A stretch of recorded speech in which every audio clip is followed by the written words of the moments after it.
ಈ ವಿಷಯದಲ್ಲಿ ಎಡವಿದೆಯಾ ಅನ್ನೋದ್ರ ಬಗ್ಗೆ ಸ್ವತಃ ಶ್ರೀಮಾನ್ ಈಶ್ವರಪ್ಪಾಜಿ ಅವರಿದ್ದಾರೆ. ಸರ್, ಮೊಟ್ಟ ಮೊದಲನೇದಾಗಿ ವಾಯ್ಸ್ ಯೂಟ್ಯೂಬ್ ಚಾನಲ್ ತಮಗೆ ಶುಭವನ್ನು ಕೊಡ್ತಾ ಇದೆ. ಧನ್ಯವಾದ ಸರ್, ಈಗ ಎಲ್ಲರೂ ಕೂಡ ಗೊತ್ತಿರೋ ಹಾಗೆ ಧರ್ಮಸ್ಥಳಕ್ಕೆ ಸಂಬಂಧಪಟ್ಟಿರೋ ಹಾಗೆ ಒಂದು ಹಿಂದೂ ಶ್ರದ್ಧಾ ಕೇಂದ್ರವಾಗಿರ್ತಕ್ಕಂತಹ ಧರ್ಮಸ್ಥಳವನ್ನು ಅನ್ಪಾಪ್ಯುಲರ್ ಮಾಡಬೇಕು ಅಂತ ಹೇಳಿ ಒಂದು ಷಡ್ಯಂತರ ಇದೆ ಅಂತ ಈಗಾಗಲೇ ರಾಜ್ಯ ಸರ್ಕಾರನೇ ಮಾರ್ಮಿಕವಾಗಿ ಹೇಳಿದೆ. ತಾವೇನು ಹೇಳ್ತೀರಿ ಸರ್? ಹಿಂದೂಗಳ ಪುಣ್ಯಕ್ಷೇತ್ರ ಧರ್ಮಸ್ಥಳಕ್ಕೆ ಹೋಗಿ ಮಂಜುನಾಥೇಶ್ವರನ ದರ್ಶನ ಮಾಡಿಕೊಂಡು ಅಣ್ಣಪ್ಪ ಸ್ವಾಮಿಯ ಪೂಜೆ ಮಾಡ್ಕೊಂಡು ಬಂದರೆ ನಮ್ಮ ಜನ್ಮ ಸಾರ್ಥಕ ಆಯಿತು ಅಂತ ಕೋಟಿ ಕೋಟಿ ಹಿಂದೂಗಳು ಭಾವಿಸಿದ ಜಾಗ ಧರ್ಮಸ್ಥಳ. ಇದು ಧರ್ಮಾಂತರಿಗೆ, ಹಿಂದೂ ಧರ್ಮದ ವಿರೋಧಿಗಳಿಗೆ ಸಹಿಸೋಕ್ಕಾಗ್ತಾ ಇಲ್ಲ. ಇದಕ್ಕೋಸ್ಕರ 10-12 ವರ್ಷಗಳಿಂದ ಷಡ್ಯಂತ್ರ ನಡೆಸ್ತಾ ಬಂದರು.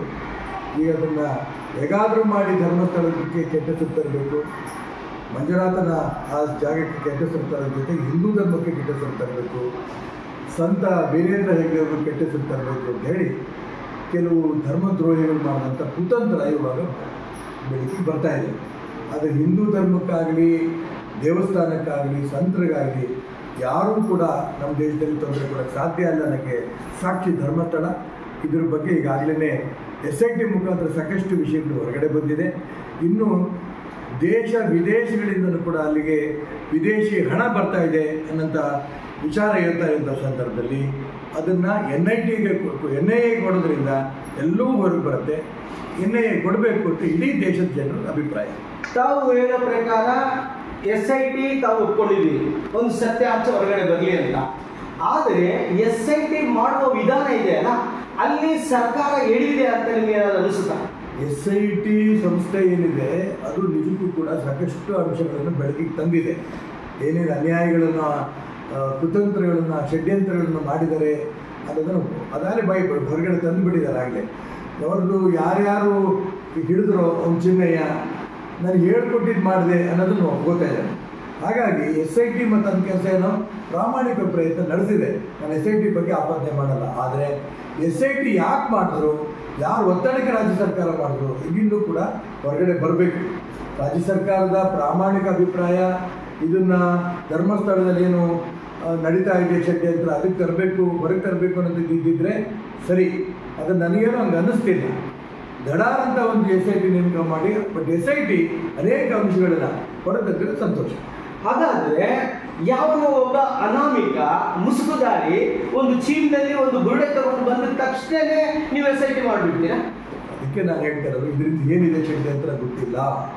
ಅದಕ್ಕೋಸ್ಕರ ನಾನು SIT ನೇಮಕ ಆಗ್ತಿದ್ದಂಗೆ ಆ ಅನಾಮಿಕನ ಬಗ್ಗೆ ಒಂದೇ ಮಾತು ಹೇಳಿದೆ, ನೀವು ಎಳ್ಕೊಂಡು ಹೋಗ್ಬೇಡಿ ಇದನ್ನು. ಅವನ್ನ ಅನಾಮಿಕನ್ನ, ಆ ಮುಸುಕುದಾರಿನ ಪೊಲೀಸ್ ಸ್ಟೇಷನ್ ಕರ್ಕೊಂಡೋಗಿ ಲಾಕಪ್ಪಲ್ಲಿ ಒತ್ತರೆ ಎಲ್ಲ ಬೆಳಗ್ಗೆ ಬಂದ್ಬಿಡುತ್ತೆ. ಇದು ಫಸ್ಟ್ ಮಾಡಿ ಅವ್ನು ಅರೆಸ್ಟ್ ಮಾಡಿ ಅಂತ ನಾವು ಈ ನಿಮಿಷ ತನಕ ಅದಾಗಿಲ್ಲ. ಅದನ್ನು ಮಾಡಬೇಕು. ಅದನ್ನು ಮಾಡೋದ್ರಿಂದ ಎಲ್ಲ ಅಂಶಗಳು ಕೂಡ ಹೊರಗೆ ಬರುತ್ತೆ. ಈಗ ಮಟ್ಟಣ್ಣ ಮತ್ತು ತಿಮರೋಡಿ ಇವರು ಸಂಘದಿಂದ ಬಂದವರೇ, ಸಂಘದ ವಾಸನೆಯಿಂದ ಬಂದಿದ್ದವರೇ ಅನ್ನೋದ್ರ ಬಗ್ಗೆ ಕಾಂಗ್ರೆಸ್ ಒಂದು ಖ್ಯಾತಿಯನ್ನು ತೆಗಿತಾ ಇದೆ. ನಿಜಕ್ಕೂ ಕೂಡ ಅವರು ಸಂಘದವರ ಅಥವಾ ಭಾರತೀಯ ಜನತಾ ಪಕ್ಷಕ್ಕೆ ಅವ್ರಿಗೆ ಏನಾದರೂ ಒಂದು ಸಂಬಂಧ ಇದೆಯಾ? ಮೊನ್ನೆ ಅಸೆಂಬ್ಲಿನಲ್ಲೇ DK ಶಿವಕುಮಾರ್ ಅವರು ರಾಷ್ಟ್ರೀಯ ಸ್ವಯಂ ಸೇವಕ ಸಂಘ ಹೇಳ್ಕೊಡಂತ ಪ್ರಾರ್ಥನೆ ಕೂಡ ಹೇಳಿದ್ರು. ಹಂಗಂದ್ರೆ ಅವರು ಏನೇನು ಕುಟುಂಬಗಳು ಮಾಡ್ತಾರೆ, ಷಡ್ಯಂತ್ರ ಮಾಡ್ತಾರೆ, ಅದಕ್ಕೆಲ್ಲ RSS ಕಾರಣ ಆಗುತ್ತಾ? ಸಂಘ ಜವಾಬ್ದಾರಿ ಸಾಧ್ಯನೇ ಇಲ್ಲ. RSSನ ಇಲ್ಲಿ ಒಳ್ಳೆ ಸಂಸ್ಕಾರ ಕೊಡಬೇಕು ಅನ್ನೋದನ್ನು ಎಲ್ರಿಗೂ ಮಾಡ್ತಾರೆ. ಸಂಸ್ಕಾರ ಪಡ್ಕೊಂಡಿರೋ ಅನೇಕರು ಒಳ್ಳೆಯವರಾಗಿದ್ದಾರೆ. ನರೇಂದ್ರ ಮೋದಿಯವರು RSSನ ಸಂಸ್ಕಾರ ಪಡ್ಕೊಂಡು ಬಂದಿದ್ದವರು. ಹಾಗಾಗಿ 99% ಜನ RSS ಸಂಸ್ಕಾರ ಪಡ್ಕೊಂಡಿರು ದೇಶನಿಷ್ಠರಾಗಿ ಧರ್ಮನಿಷ್ಠರಾಗಿ ಕೆಲಸ ಮಾಡ್ತಾ ಇದ್ದಾರೆ. ಅಲ್ಲೊಬ್ರು ಇಲ್ಲೊಬ್ರು ಈ ರೀತಿ ಷಡ್ಯಂತ್ರಗಳಲ್ಲಿ ಬಲಿ ಆಗ್ತಾರೆ. ಸೊ ಏನೇ ಆದರೂ ಕೂಡ ಕಾನೂನಾತ್ಮಕವಾಗಿ ಅವರಿಗೆ ಶಿಕ್ಷೆ ಆಗಬೇಕು ಅನ್ನೋದು ತಮ್ಮ ಹಾಗೆ ಆಗುತ್ತೆ. ಕಾನೂನಾತ್ಮಕ ಶಿಕ್ಷೆ ಹಾಗೆ ಆಗುತ್ತೆ. ಅದಕ್ಕೋಸ್ಕರ ಹೇಳ್ತೀರಲ್ಲ, ಧರ್ಮ ಉಳಿಯುತ್ತೆ, ದೇಶ ಉಳಿಯುತ್ತೆ. ಈ ದ್ರೋಹಿಗಳು ಮಾಡ್ತಾರಂತೆ ಈ ಷಡ್ಯಂತ್ರ ಇದೆ, ಇದು ಬಯಲು ಪಡುತ್ತೆ. ಹಾಗಾದ್ರೆ ಒಂದು ಧರ್ಮಸ್ಥಳದ ಮತ್ತೆ ಪುನರುತ್ಥಾನ ಆಗಬೇಕು ಅಂತ ಹೇಳಿ ತಾವು ಕೂಡ ಒಂದು ಅಭಿಯಾನವನ್ನು ಶಿವಮೊಗ್ಗದಿಂದ ಮಾಡಿದ್ದೀರಿ ಅಂತ ಹೇಳ್ತಾ ಇದ್ದಾರೆ. ತುಂಬಾ ಸಂತೋಷ. ಏನೇ ಆದರೂ ಕೂಡ ಇವತ್ತು ಒಂದು ಧರ್ಮಸ್ಥಳದ ಬಗ್ಗೆ ಇಂತಿಷ್ಟು ಮಾಹಿತಿಯನ್ನು ತಗೊಂಡಿದ್ವಿ. Thank you so much. ಒಂದೇ ಕೃಷ್ಣ ಜಗದ್ಗುರು ಸರ್ವಂ ಶ್ರೀಕೃಷ್ಣ ಅರ್ಪಣ.